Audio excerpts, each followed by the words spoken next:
morning, afternoon, evening, wherever you are, and welcome to the latest edition of Freethought Hour. Now, I've got some slightly disappointing news for you at the moment because Professor Brian J. Ford, fantastic guy, hasn't turned up. and our guest has arrived. So fantastic. That is brilliant. Yeah, we'll carry on this. News.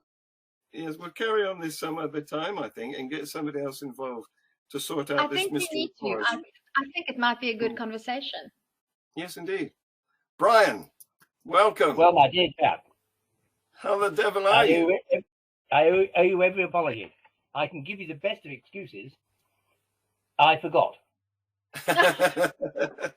We're so glad to have you here because you're such an interesting person. I want you to tell us about your life. How did you get to be Professor Brian J. Ford, freelance scientist? Eh? Yeah. I mean, you're well, not. I can tell you that very easily. The first is that before I became a student, I was already a newspaper columnist. I lived in Cardiff in South Wales and was opposed to going to university. I thought university was not a good idea. And in the end, I decided about a week before they opened that I would go. But I was by this time already a newspaper columnist. I'd been to see the editor of the South Wales Echo, which at the time had a readership of about 750,000 people. I wrote him and I said, this was in September 1959. And I said, you're going to have science as the big issue of the next few decades. And there aren't any articles in newspapers on science, and I'd like to write one.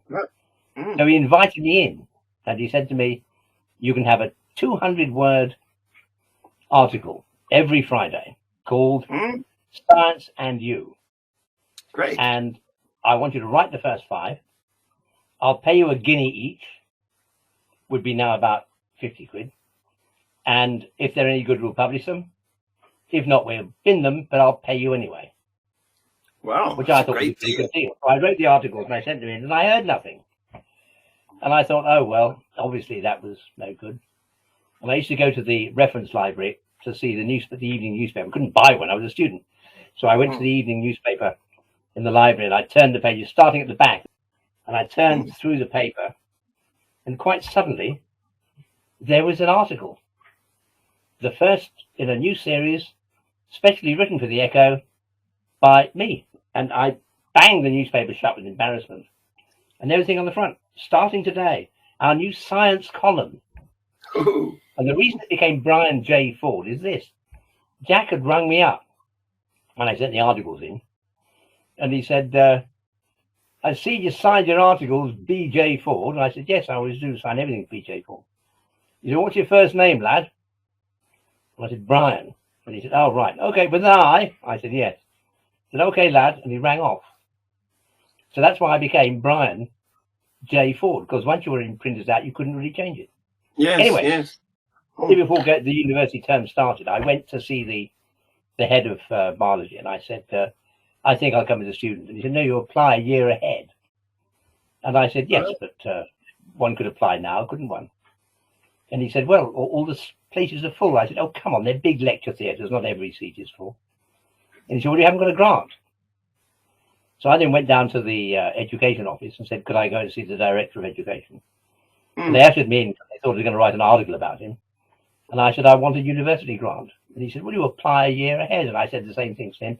Result was they coughed up the grant. They coughed up the place. And I started. But in my second year, I went to see my head of department. And I said, I don't get this academic stuff. I said, you've been making me learn things for the last year that I've known for years and years. I've been studying all my teaching. And it seems to me that you study a certain thing, you get a PhD, and then when you're 90 years old, you're the world's greatest ever certain thingologist. And he said, yes, that's how the system works. I said, well, I don't want to do that. I might want to work on a subject for a week, or possibly work on a subject for 2 years with 3 other subjects. He said, no, you can't do it. I said, I might want to work in biology or astronomy or physics. Or what if I get an idea in some other discipline? Yes. And he said, you cannot work between disciplines. In science, you choose your discipline and you stick with that. So I said, tell that to euglena, an organism which is considered both a plant Yes, yes, yes. and an animal. Half and half. Yes. And so I said, I'm not going to. And so with all the arrogance of youth, I stormed out, rented a little building in Penarth along the coast, and set up my own lab. And my last formal academic qualification would be A-level biology. I didn't complete my degree, and all of my associations since have been purely on the basis of my published work. So there you are, in a nutshell, the life of Brian up to the age of 20. Wow. Brian, can I this is so interesting. So we haven't met. Do I call you Brian or Dr. Ford or Professor Ford? Brian would be absolutely adequate. Well, we haven't met. I'm the co-host, and I'm in South Africa in the Western Cape, and I'm Tersia Duplessis. I'm a couple years the junior of you and John. So and I find your story absolutely fascinating. So I have a question and a comment. Firstly, if you were unfortunate enough to have been a school child today, you would have probably been diagnosed with ADHD, hyperactivity, attention deficit disorder, and you would have probably been prescribed some sort of Ritalin or some drug like that. So I'm very grateful that you did go to school when you went to school, because that's the first thing. And then, you know, as a relative youngster myself, so you say that you started a newspaper column before you began your studies. So I mean, I went to school in the 80s, in the late 1980s. That was my high school education. And we used encyclopedias for research. And if when I came to university in 1991, we had microfiche. So how did you do research on all these topics? Microfiche, my God. That really dates us both, doesn't it? Yes. By the way, let me send my best wishes to South Africa. I have visited South Africa only once, but greatly enjoyed it. What I liked most about South Africa was the lift going up Table Mountain. Yes. It's a cylindrical lift, and it rotates as it goes up, so that everybody gets a chance of the view. That must be unique in the world. I thought that was wonderful. When was this? Sorry, I need to know how long ago, because they have a brand new one now. It would be about 8 or 10 years ago. Okay, I think the new, because the one the last time I went up there, they had one that the floor is also transparent. So no, that wasn't. My goodness, that would cut down the number of people willing to go in it. We actually hiked up there. It's a beautiful. We hiked up. World, isn't it? The botany up there is unique. Nothing like what it's like at the bottom of the mountain. It's quite an extraordinary place. Yes, I think, if I'm not mistaken, I think there's something like 200 plant species that only grow on top of Table Mountain. It's more an than amazing place. Yes, I mean, you just stand there in this mist of the clouds. It's actually cleared while I was there, which was rather nice. But to stand there in the mist and to see all of these incredible plants, lots of them Forbiaceae, I seem to recall, and it was just an amazing environment. I couldn't believe it. Yes, yes, I later went around one of the townships and sat in conditions of utter squalor with 20 or so of the township elders talking about politics and about race and about education and the future of the world. And I thought, you know, any of these guys would be a perfect fit at high table at a university in England. They had such depth of wisdom, such incredibly mellifluous and literary English, and yet they were people who possessed nothing and were living in conditions of utter muddy, smelly squalor. It's quite extraordinary how you will find great brains in places where you least expect to find them. Was this in Cape Town, and was it in Khayelitsha? Yes, do you remember? I can't recall where it was, but it was from Cape Town. It would probably be in Kailicha. That's the biggest township Rings a bell. it's close to the airport. It's in fact on the drive to the airport. It's right next to the road. So, but you know, yes. I've also been into when I stayed in Mumbai. I always go and walk around the slums, and there you see these incredibly deprived and depressing environments. Yes. But the kiddies are all immaculately clean. Their clothes are all sparkling white. Most of them speak English. Those that do speak better English than you hear in England. And they're all dazzling little bright brains. It's an extraordinary world we live in. Yes. Well, I want to talk to you. Sorry, John, go ahead. Thank you. I want to talk to you a bit about education, because what you did back then in 1950, whenever, couldn't be done today. You couldn't march up to a new university and say, I'm going to join you, whether you filled your places or not, and you wouldn't be able to get a grant either. That's all gone. It's borrowing money now or working your way through college. So the world has changed, and not necessarily for the better, but also the route you painted of how an academic is expected to progress from, what they call undergraduate degrees now. I think that's a contradiction in terms, because you graduate, so you can't have an undergraduate degree, and then into higher degrees and eventually PhDs, and become increasingly narrowly specialized. So you end up being the world's expert in limnology or something, and that is so stifling. Believe me, you talk to somebody about limnology and they're going to tell you of the specific aspect of the specific organs of the specific species which they study. Yes. A friend of mine studied Sapia nemoralis. Yes, snail. Yeah, one particularly strong. Help me. I'm illiterate. I'm just a literature graduate. So what is that? Is it? Sapia nemoralis is a small snail, shell about that much in diameter, with dark spirals running around it. Very attractive organism.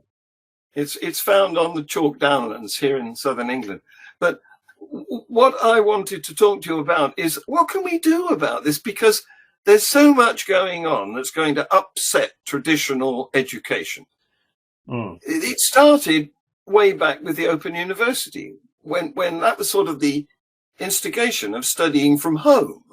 But now, thanks to technology, everybody has access to pretty much all the wisdom in the world. And they don't need to attend a school or go into a class of similarly aged and abilitied pupils. And so what are we doing? What are these buildings that we call schools? What are these curriculums that require people to be in a group? What is it all about anymore? I can tell you exactly what it is. Schools have become a nationalized babysitting service for working parents. That's all they are. We don't teach children anything important in school. We teach them things about which they need to know a bit, like Shakespeare and algebra, but we never teach kids what they need to know. We never teach kids how to wire a plug, how to mow a lawn, how to run a flat, how to iron a blouse, how to mend a sewing machine, how to service your tumble dryer. We don't teach them how to drive a car, how to maintain a bike, how to mend a puncture. How we don't teach them, apart from anything else, how to be people. Currently, because of all the minority sexuality that is suddenly rearing its head, they're now teaching kids in school things like drag art and transsexuality, and the fact that there may be 40 sexes. I never heard any such poppycock in all of my life. What is curious, though, is that although we're now teaching all of these minority, current, fashionable preoccupations, nobody ever thought to teach children how to be nice boys and girls. They were never taught how to be friendly, how to be honest. No young girl has ever been taught how to be a creative, caring, consummately clever professional woman. No young man has ever been taught how to be a thoughtful, dignified, constructive member of society. You see signs in shops now saying, please don't abuse our staff. Yes. You see kids now on social media, particularly on TikTok, actually filming beating each other up in order to try and gain following. Yes. Whoever told them that beating each other up was bad? Kids are never taught the things they need to know in school. They're never taught how to live life as an adult. All they're taught is the traditional crap that people get taught all the time. And now, of course, we have a system where they're being encouraged to study in England, and particularly to study maths till they're 18. No. You need to know arithmetic. Geometry would be helpful. Algebra is totally pointless. And they don't even get taught Euclidean geometry anymore, which is full of clever puzzles that kids would simply love to understand. No, we should teach kids about Shakespeare. But what about teaching about Dylan Thomas? They rarely come across him. Wonderful writer. Shakespeare was writing scripts for EastEnders. Yes. Shakespeare, and so was Charles Dickens. They were the popular script writers of their time. Yes, they were. In 200 years' time, somebody said they're going to devote in school months and months and months to teaching all about EastEnders scripts. You think, well, why on earth are we doing this? It's not part of our life. Yes. Teach kids what they need to know. Instead of teachers saying, turn off all your phones, say, make sure your phones are fully charged because you're going to need them in the lesson. Yes.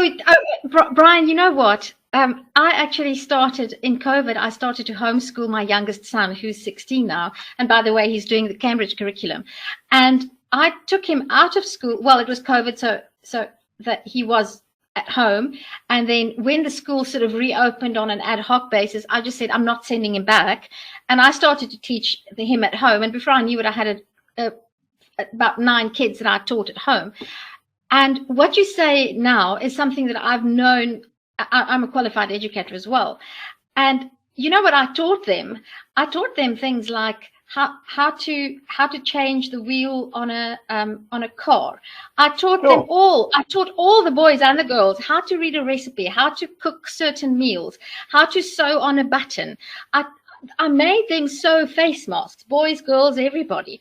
And it was so interesting to me to see that if you expose kids to learning these things that they see in their world, those who have a natural propensity for example, mechanics, some of the boys, not all of the boys, some of the boys, when I taught them how to sew with a sewing machine, they asked me, can we open it up and see how it works? And I said, yes, of course.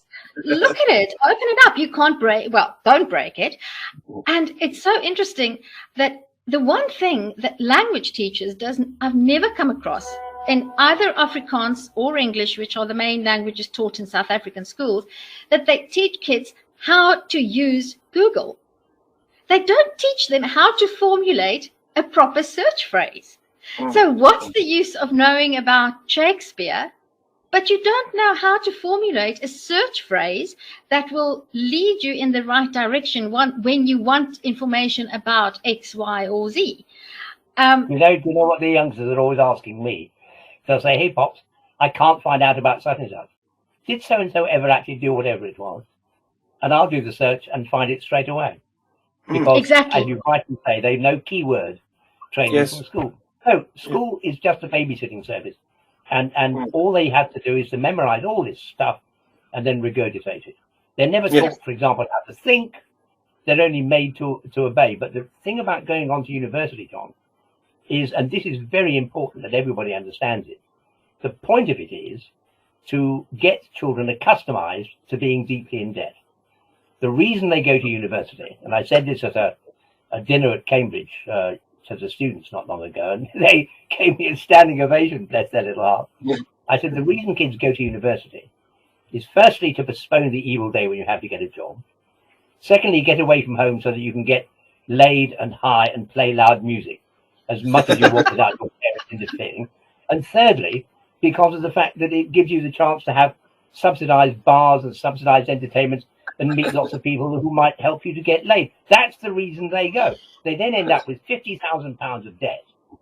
Yes. And meanwhile, anybody who didn't go to university, like me, I mean, by the time my friends were graduating, I'd been on BBC television.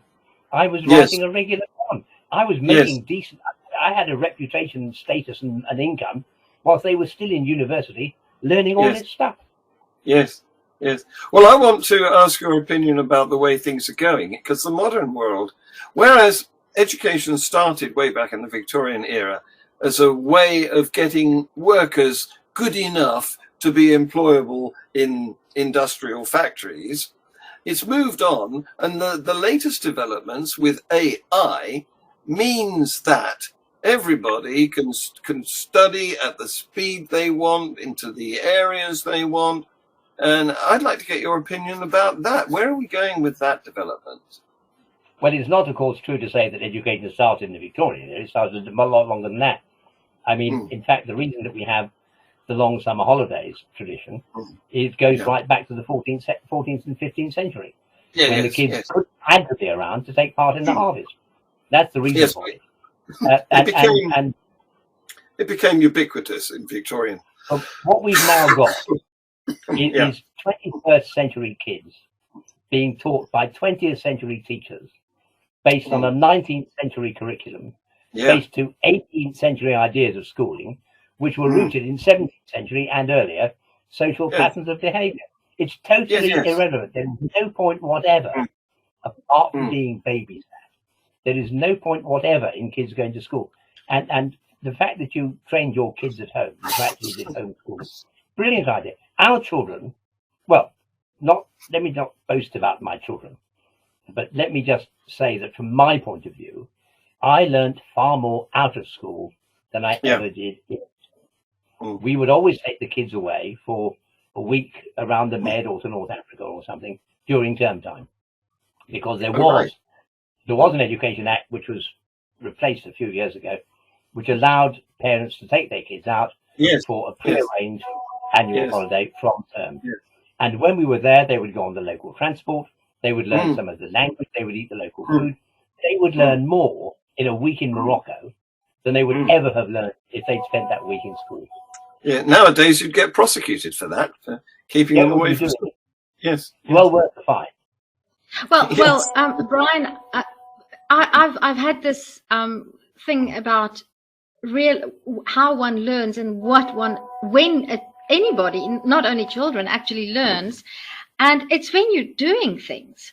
So nobody learns anything when you're sitting on your butt listening to something that you know you're going to have to be tested on so that you can get a mark. That's not how anybody learns. You might retain some of the memory long enough to get even 100% for the test. But what have you really learned? Everything that I've learned in my life was through experience. And with experience, I include reading a book, because when the kids, so I now have a homeschool tutor center. And the first thing that kids are amazed at when they begin learning with us is that they sort of have their phones surreptitiously hidden behind the desk. I'm like, where's your phone? Where's your tab? Put it out there. You have to read. You have to look things up. You have to. I'm constantly telling them, Google this, Google that, look this up, look that up, and I'm constantly telling them to watch this YouTube video and that YouTube video, and we have to rethink the way we educate our children for the modern era, because it's just... well, now, two things here. First thing I'd mention is that 4-year-old Alfie was over here today. And where was Alfie? He was up a 15-foot ladder, a 5-meter ladder, up on the roof of our barn, clipping off ivy. And he was up there. Every time he moved, he made sure that the secateurs were shut and locked. He had his gardening gloves on. He worked away for the best part of an hour. Not just snick, oh, can we have a chocolate bar? He understands exactly what work was. And when he finished, he came down and put all his things neatly away. But when artificial intelligence really gets going, though, we won't need workers, will we? Long term. It's not artificial intelligence. There's no such thing. It's digital automation. That's all it is. They've had articles saying, isn't it wonderful that Chat GPT can actually sit an exam and pass it? Wow, that shows that artificial intelligence is as good as a person. No, it doesn't. When a person sits an exam, they sit there in this stultifying atmosphere, terrified that they're going to fail, and they had to recall everything out of their brains.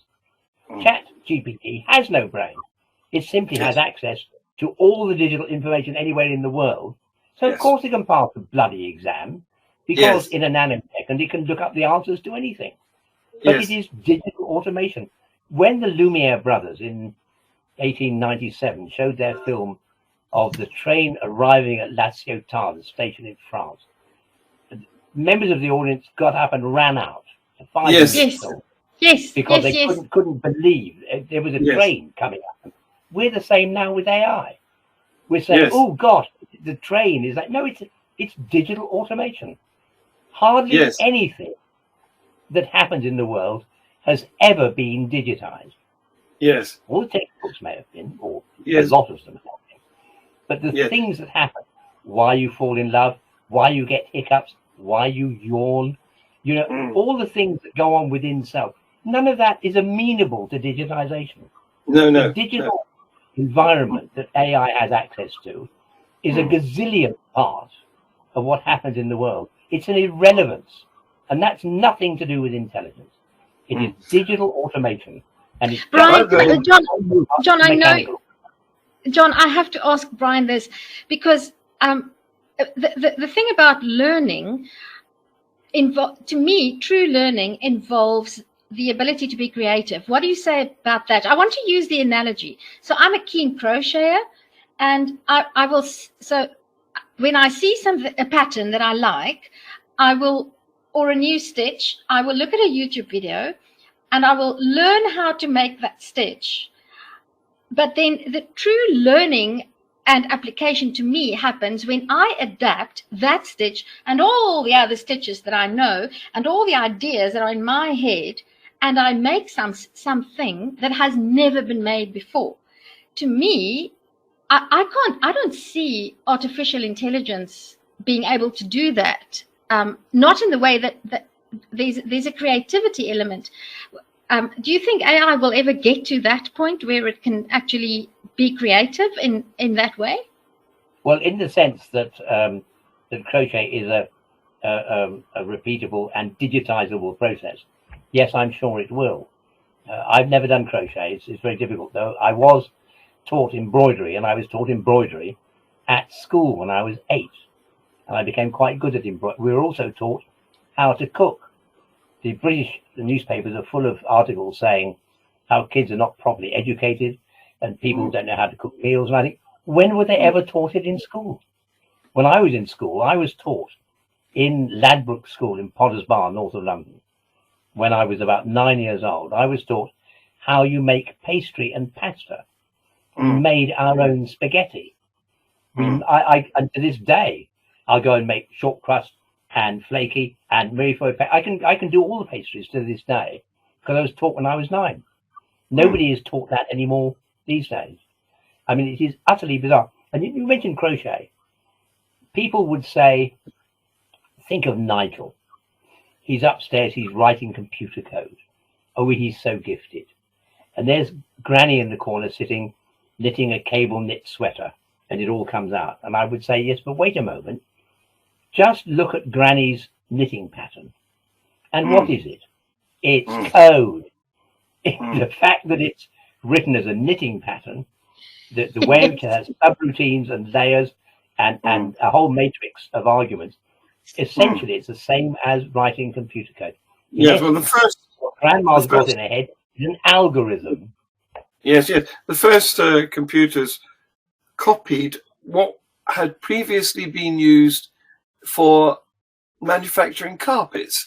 What was that called? It's a French name. Jacquard loom. Jacquard in the early 80s. The Jacquard loom, that's right. The Jacquard loom, yeah. That's right. Yep. So what we've got now, I've heard ChatGPT described as a stochastic parrot, because all it's doing... No, it's not. That's wrong. A parrot repeats what you tell it. ChatGPT invents stuff. About a month ago, I was asked, somebody said, we need an up-to-date CV. So I thought, oh, shit. So I opened ChatGPT and I said, write a brief CV of Brian J. Ford. And it went, Brian J. Ford is a blah, blah, blah, blah, blah, written, and then it said he has won several awards. I don't think these awards even exist. He had written several, but the titles of the books I'd written, not only have I not written them, but books with that title don't exist. So I had a PhD from London University. Now, the point is, some other co is going to look me up by using this digital system, and they're going to be told that, and they're going to start saying, oh, he's got a PhD from London University, and someone's going to say, where you get that from? It's online. No, it isn't online. It's nowhere online. It's invented by ChatGPT, which intelligently thought that might be right. But no, it was wrong. It's a complete lie. Now, parrots don't lie. Parrots repeat. That's the difference. Yes, they don't knowingly lie. If they've been taught to say a lie, they'll repeat it. But that means They won't just invent something they've never heard. No. That means ChatGPT is human because it can lie. No, it doesn't. It has been taught to lie by the humans who set it up to lie. That's the point. Yeah. No, what ChatGPT does is looks at a word and says, what's the next word? Oh, here's a likely next word. And after that, it goes, here's another likely next word. It's predicting the next word. That's I'm not going to decry the splendid complexity of the algorithms they wrote for ChatGPT. I mean, if you ask it something like, I don't know, the history of crochet or something, and it has been so wonderfully programmed, so ingeniously programmed, that it masters vernacular English and will chat to you, and you really get caught up with the fact, because whoever wrote the code managed to give it the ability to go to a text and analyze it and to extract from it the sense of syntax, so it can write like Shakespeare or possibly even like Dylan Thomas.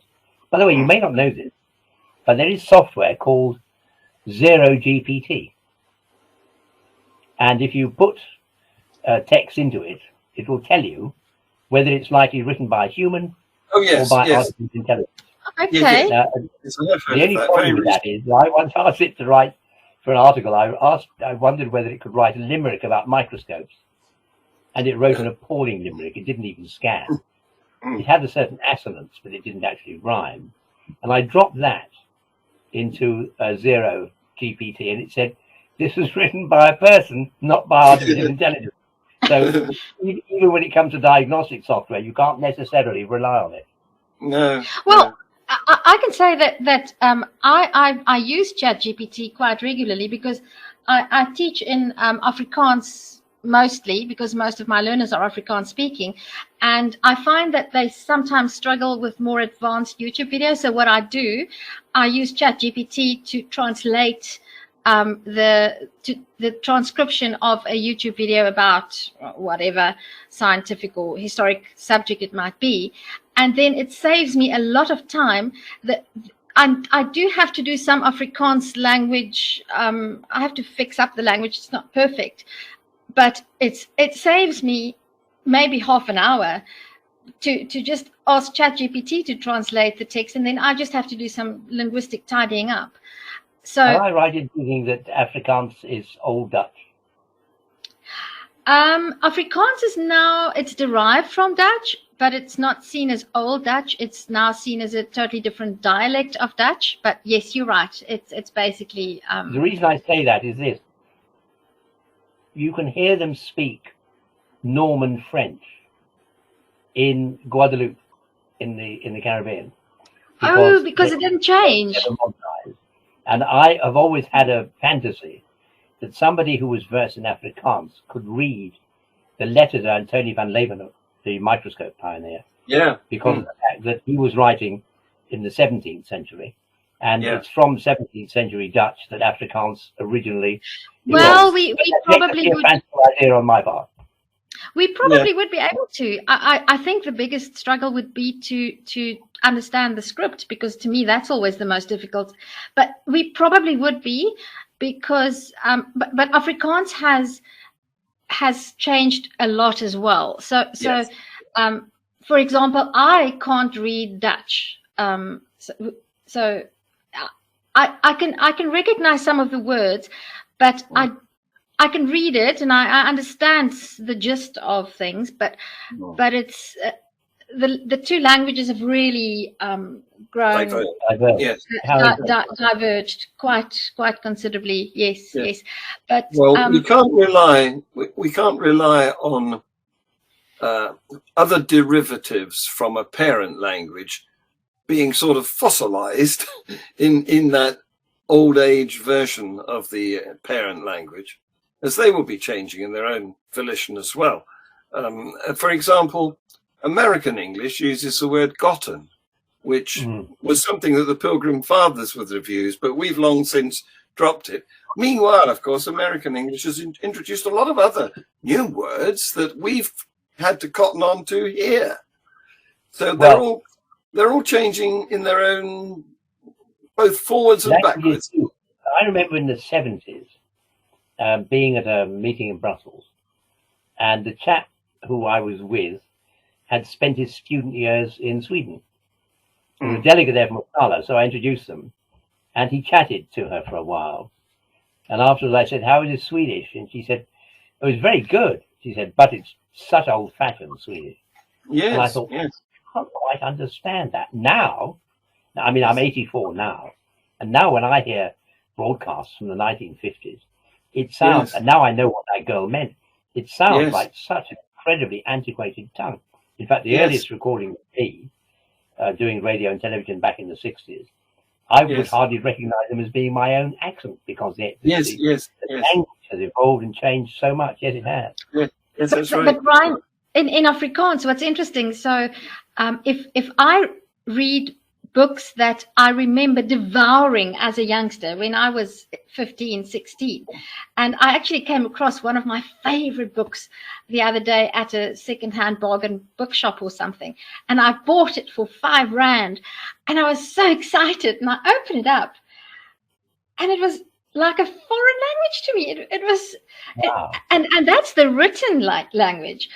It was, it's uncanny how very rapidly of the written Afrikaans, not to mention the spoken Afrikaans. I mean, the tone and the register changes because we're less formal, but I do not find the same with English. I mean, you can read English from the 1980s and English today. It's basically this. Written English is to a great extent the same, but Afrikaans has changed so much. It's almost a different language. Well, Swedish has changed a lot, you see, in that couple of decades. Some languages do. Now, my favorite book when I was little was a book that you can't publish now, called Little Black Sambo.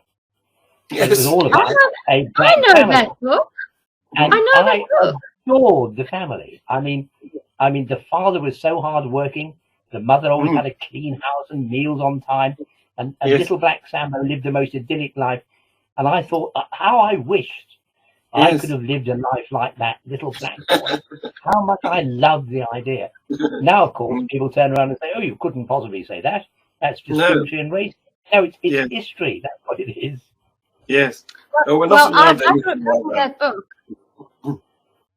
Well, guys, I'm going to have to draw this to a close because traditionally, in whatever language we are using, Freethought Hour is an hour, and we've just completed it. So I'd like to announce that next week we're going to take time off. This is because there's a thing going on here in the UK called a coronation, and it ends with a concert outside Buckingham Palace featuring stars from around the world, and I don't think we can compete with our little show. So come back and watch us next week. The week after, that will be May the 13th, when we have another fabulous guest. Who is it? Let me have a look. See in my diary. Who is it on the May the 13th? It is Tim Bollens, who is back.